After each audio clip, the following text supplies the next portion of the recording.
Hello, hi guys, how are you? I am Nesh Tiwari. Welcome to YouTube listeners, viewers and subscribers. Guys, कैसी चल रही है तैयारी? मैं उम्मीद करता हूँ बढ़िया चल रही होगी। आप लोग स्वस्थ होंगे, मस्त होंगे और अपनी तैयारी में व्यस्त होंगे। आज के इस सेशन में हम लोग साइंस के कुछ महत्वपूर्ण क्वेश्चंस देखेंगे। तो साइंस में टॉप 14 जो है MCQs टाइप के क्वेश्चंस देखने की चेष्टा करेंगे इस वाले वीडियो में। 40 क्वेश्चंस हैं। कोई भी क्वेश्चन ऐसा नहीं है जो किसी न किसी वनडे एंट्रेंस में पूछा न गया हो, यानी प्रीवियस ईयर से संबंधित हैं। सभी वनडे एंट्रेंस के लिए लाभकारी हैं। पहला क्वेश्चन मोस्ट इंपॉर्टेंट है, ध्यान रखना है। सबसे बड़ा फूल है, 4 ऑप्शंस दिए गए हैं। जो ए वाला ऑप्शन है रेफ्लेशिया, इसका राइट आंसर है। सबसे बड़ा फूल है रेफ्लेशिया, ध्यान रखना है। क्वेश्चन नंबर 2 की बात करते हैं। हवा में ध्वनि का वेग होता है, तो हवा में जो ध्वनि गमन करती है वो 332 मीटर प्रति सेकंड से गमन कर जाती है। राइट आंसर ए बन रहा है। क्वेश्चन नंबर 3 की बात करते हैं। शुद्ध जल का पीएच मान बताना है। तो शुद्ध जल उदासीन होता है, इसलिए इसका पीएच मान जो है वो 7 हो जाएगा। राइट आंसर क्या हो जाएगा? बी। 7.4 जो है ये रक्त का पीएच मान है। बहुत बार क्वेश्चन पूछा गया है, रक्त यानी ब्लड का पीएच मान कितना होता है? 7.4 होता है। नींबू का पीएच मान कितना होता है? 2 से 2.4 के मध्य होता है नींबू का पीएच मान, ध्यान रखना है। नेक्स्ट क्वेश्चन नंबर 4 की अगर बात करते हैं, मनुष्य का वैज्ञानिक नाम क्या है? मोस्ट इंपॉर्टेंट क्वेश्चन है। बहुत से लोग अक्सर इसे गलत करके आते हैं। होमो सेपियंस सेपियंस इसका जो है वो वैज्ञानिक नाम हो जाएगा मनुष्य का, मानव का। ठीक। नेक्स्ट क्वेश्चन नंबर 5, कांच का पीला रंग किस पदार्थ के कारण होता है?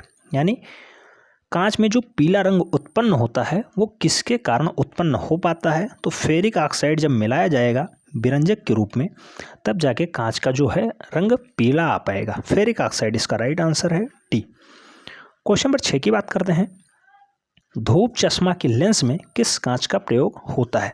तो धूप चश्मा जो बनाया जाता है वो क्रुक्स कांच से बनाया जाता है। क्रुक्स कांच इसका राइट आंसर है, ए। नेक्स्ट क्वेश्चन नंबर 7 की बात करते हैं। एक फैदम होता है बेटा, पैदम नहीं होता है, फैदम होता है। एक फैदम बराबर होता है, तो एक जो फैदम होता है उसका मान 6 फीट के बराबर होता है। एक फैदम बराबर 6 फीट होता है। राइट आंसर डी है। क्वेश्चन नंबर 8 की बात करते हैं। किस तापमान पे, मोस्ट पॉपुलर क्वेश्चन है, वनडे एंट्रेंस का सबसे पॉपुलर क्वेश्चन, सबसे अधिक बार रिपीट हुआ क्वेश्चन है। किस तापमान पे सेंटीग्रेड एवं फ़ारेनहाइट पैमाने समान हो जाते हैं? दोनों जगह समान बिंदु पे मिलते हैं, फ़ारेनहाइट और सेंटीग्रेड। तो है -40 डिग्री सेंटीग्रेड, -40 डिग्री सेंटीग्रेड, ध्यान रखना है। लीची का खाने योग्य भाग कौन सा होता है?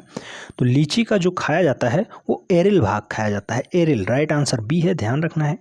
40 क्वेश्चनों का सेट है। कितने क्वेश्चंस आप सही कर पाते हैं कमेंट के माध्यम से बता सकते हैं। अगर चैनल के साथ पहली बार प्रतिभाग कर रहे हैं तो चैनल को जरूर सब्सक्राइब कर लें, क्योंकि यहाँ पे बहुत सारे वनडे एंट्रेंस की तैयारी जो है फ्री ऑफ कॉस्ट कराई जाती है।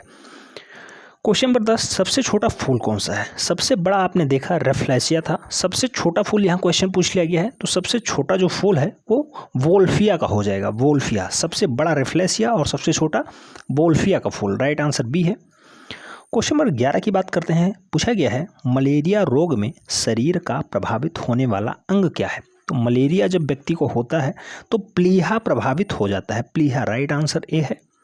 नेक्स्ट क्वेश्चन नंबर 12, किस रोग के रोकथाम के लिए BCG का टीका लगाया जाता है?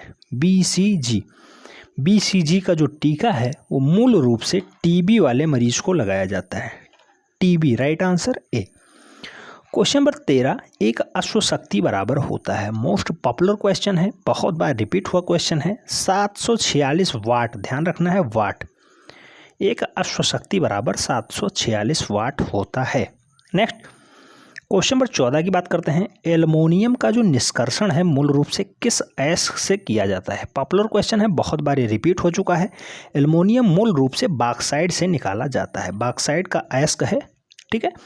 बॉक्साइट जो है अयस्क है एल्युमिनियम का, एल्युमिनियम बॉक्साइट से ही निकाला जाएगा। राइट आंसर सी हो जाता है। क्वेश्चन नंबर 15 की बात करते हैं। द्रव धातु कौन सा है? अब अगर द्रव धातु पूछ लिया गया है तो यहाँ पारा हो जाएगा। अगर द्रव अधातु पूछ लिया जाता है तो अधातु में ब्रोमीन हो जाता है। द्रव धातु पारा है, जबकि द्रव अधातु ब्रोमीन है। राइट आंसर बी हो जाता, जबकि द्रव धातु पूछा गया है इसलिए राइट आंसर ए है, पारा। नेक्स्ट क्वेश्चन नंबर 16 पूछ ही लिया गया, द्रव अधातु तत्व कौन सा है, ब्रोमीन इसका राइट आंसर हो जाएगा। क्वेश्चन नंबर 17 की बात करते हैं, 1 न्यूटन किसके बराबर होता है। बहुत ही पॉपुलर क्वेश्चन है, ध्यान रखना है, अक्सर लोग गलत करके आते हैं। 10 के पावर 5 डाइन, 10 के पावर 5 डाइन के बराबर होता है 1 न्यूटन का मान। ठीक, राइट आंसर भी हो जाएगा। क्वेश्चन नंबर 18 की बात करते हैं, पूछा गया है मलेरिया रोग का प्रमुख कारक क्या है। तो मलेरिया किससे फैलता है बेटा, प्लाज्मोडियम से फैलता है, राइट आंसर सी है। नेक्स्ट क्वेश्चन नंबर 19, पानी का जो अपवर्तनांक है कितना होता है। तो पानी का जो अपवर्तनांक है 1.33 होता है, जबकि पानी का घनत्व कितने डिग्री सेंटीग्रेड पे सबसे ज़्यादा होगा, तो वो 4 डिग्री सेंटीग्रेड पे पानी का जो घनत्व है, डेंसिटी है, वो सबसे ज़्यादा हो जाएगी। ठीक है, वाटर की। D2O क्या होता है, भारी जल होता है, ध्यान रखना है। क्वेश्चन नंबर 20, विटामिन डी का आविष्कार किसने किया था। विटामिन डी को जो खोजा है वो हॉपकिंस साहब ने खोजा है, राइट आंसर डी है, ध्यान रखना है। क्वेश्चन नंबर 21 की बात करते हैं, पूछा गया है हल्दी में पीला रंग का कारण होता है। तो हल्दी में जो मुख्य रूप से पीला का कारण है वो कुकुरमिन है, कुकुरमिन, राइट आंसर बी है। क्वेश्चन नंबर 22 की बात करते हैं, पूछा गया है गैसों में गैस का उदाहरण है। तो गैसों में गैस का जो उदाहरण है वो मूल रूप से वायु है, राइट आंसर बी बन रहा है। क्वेश्चन नंबर 23 की बात करते हैं, पूछा गया है यांत्रिक ऊर्जा को वैद्युत ऊर्जा में बदलता है। तो यांत्रिक ऊर्जा को जो है वैद्युत ऊर्जा में जो बदलेगा उसे डायनमो के नाम से हम लोग जानते हैं। फिजिक्स का सबसे ज़्यादा पॉपुलर क्वेश्चन है। ठीक है, यांत्रिक ऊर्जा को वैद्युत ऊर्जा में बदलता है डायनमो। नेक्स्ट क्वेश्चन नंबर 24 की बात करते हैं, सेरीकल्चर किससे संबंधित है। बेटा जो कल्चर है उसमें बहुत इंपॉर्टेंट है सेरीकल्चर, रेशम कीट पालन का अध्ययन सेरीकल्चर कहलाता है, रेशम कीट पालन। मत्स्य की अगर बात करते हैं पिसिकल्चर हो जाएगा, इसके लिए पिसिकल्चर हो जाएगा। नेक्स्ट शहद के लिए अगर बात करते हैं तो शहद वाला जो है एपीकल्चर कहलाता है, शहद वाला एपीकल्चर कहलाएगा शहद। ठीक, तो जो सेरीकल्चर है वो रेशम उत्पादन से संबंधित है, इसका राइट आंसर सी हो जाएगा। क्वेश्चन नंबर 25 की बात करते हैं, पूछा गया है हृदय में विकार का पता लगाने के लिए प्रयोग किया जाता है। तो हृदय में जो विकार का पता लगाया जाएगा वो ECG के द्वारा लगाया जाएगा, इलेक्ट्रोकार्डियोग्राफ, ECG इलेक्ट्रोकार्डियोग्राफ के द्वारा हृदय में विकार यानी गलतियों का पता लगाया जाएगा, क्या गलती हुई है हृदय में। ठीक, डी इसका राइट आंसर हो जाएगा। क्वेश्चन नंबर 26 की बात करते हैं, खैरा रोग का संबंध किससे है। तो खैरा रोग का जो मुख्य संबंध है वो धान से है, धान की खेती से खैरा रोग का संबंध है। धान में पत्ते पीले होने लगते हैं, वही खैरा रोग का मुख्य जो है निशान है, पहचान है। क्वेश्चन नंबर 27 की बात करते हैं, केल्विन स्केल पे कमरे जो हैं, कमरे का सामान्यतम तापमान कितना होता है। तो केल्विन वाले जो सेंटीग्रेड तापमान है उस पे कितना हो जाएगा, तो 300 केल्विन के बीच सामान्यतः कमरे का तापमान होता है। नॉर्मली टेम्परेचर जो है रूम का वो 300 केल्विन के मध्य होता है, केल्विन पैमाने पे। ठीक, राइट आंसर सी है। क्वेश्चन नंबर 28 की बात करते हैं, पूछा गया है दूध में कौन सा अम्ल पाया जाता है। 4 ऑप्शंस दिए गए हैं, राइट आंसर आपको बताना है। राइट आंसर यहाँ क्या हो जाएगा, तो दूध में मुख्य रूप से लैक्टिक अम्ल पाया जाएगा, राइट आंसर ए हो जाएगा। क्वेश्चन नंबर 29 की बात करते हैं, पूछा गया है निम्न में से कौन सा अदिश राशि है। अदिश और सदिश आप लोग जानते होंगे, सादिश मतलब दिशा के साथ परिमाण, और अदिश मतलब केवल दिशा बताई जाए, सॉरी केवल परिणाम हो दिशा ना हो। ठीक है, अदिश। तो 29 का राइट आंसर क्या हो जाएगा, जो विद्युत धारा है वो अदिश राशि है। ठीक है, अदिश राशि है, A is the right answer. Question number 30 की बात करते हैं, टेटनस रोग किसके कारण होता है।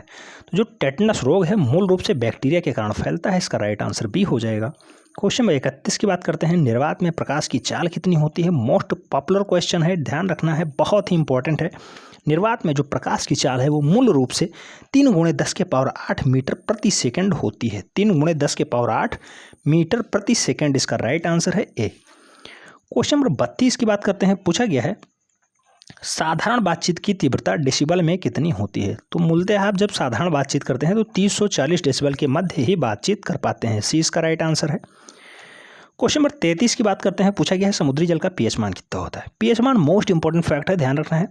तो जो समुद्री जल है उसका पीएच मान हो जाएगा 8.4, सबसे ज़्यादा समुद्री मान यही है पीएच मान। ठीक है, 7 जल का होता है, सामान्य जल का। 7.4 जो है ये किसका होता है बेटा, तो ये रक्त का हो जाएगा, रक्त यानी ब्लड का हो जाएगा। ठीक, नेक्स्ट क्वेश्चन नंबर 34 की बात करते हैं, पोलियो रोग में शरीर का प्रवाहित होने वाला अंग क्या है। तो पोलियो रोग में जो शरीर का प्रवाहित होने वाला अंग है वो क्या हो जाता है, तो वो तंत्रिका तंत्र को सबसे ज़्यादा इफेक्टिव करता है, राइट आंसर सी हो जाएगा। क्वेश्चन नंबर 35 की बात करते हैं, गेहूं में खाने योग्य भाग कौन सा होता है? तो गेहूं का जो खाने योग्य भाग है वो है भ्रूण पोषण, भ्रूण पोष, ठीक है, राइट आंसर ए बनता है। 36 की बात करते हैं, क्वेश्चन पूछा गया है किस अम्ल का उपयोग सीसा संचालक सेल यानी बैटरी में किया जाता है? तो वह कौन सा अम्ल है जिसका प्रयोग सीसा संचालक बैटरी में किया जाएगा? तो उसका राइट आंसर हो जाएगा नाइट्रिक अम्ल, right answer C. Next question number 37 की बात करते हैं, पूछा गया है पारा का न्यूनतम हिमांक कितना होता है? तो पारा का जो न्यूनतम हिमांक है वो है 39 डिग्री सेंटीग्रेड, 39 डिग्री सेंटीग्रेड इसका राइट आंसर हो जाएगा। क्वेश्चन नंबर 38 की बात करते हैं, पूछा गया है केल्विन पैमाने के किस बिंदु पर जल उबलता है? तो केल्विन का जो पैमाना है वो 373 केल्विन पे जल का जो है उबलाव होता है। जैसे 100 डिग्री सेंटीग्रेड पे जल उबलता है, सेंटीग्रेड वाले में केल्विन की अगर बात की जाए, के से डिनोट करते हैं इसे, 373 केल्विन का जब मान शो करेगा तब जल उबलेगा, ठीक है, राइट आंसर बी हो जाएगा।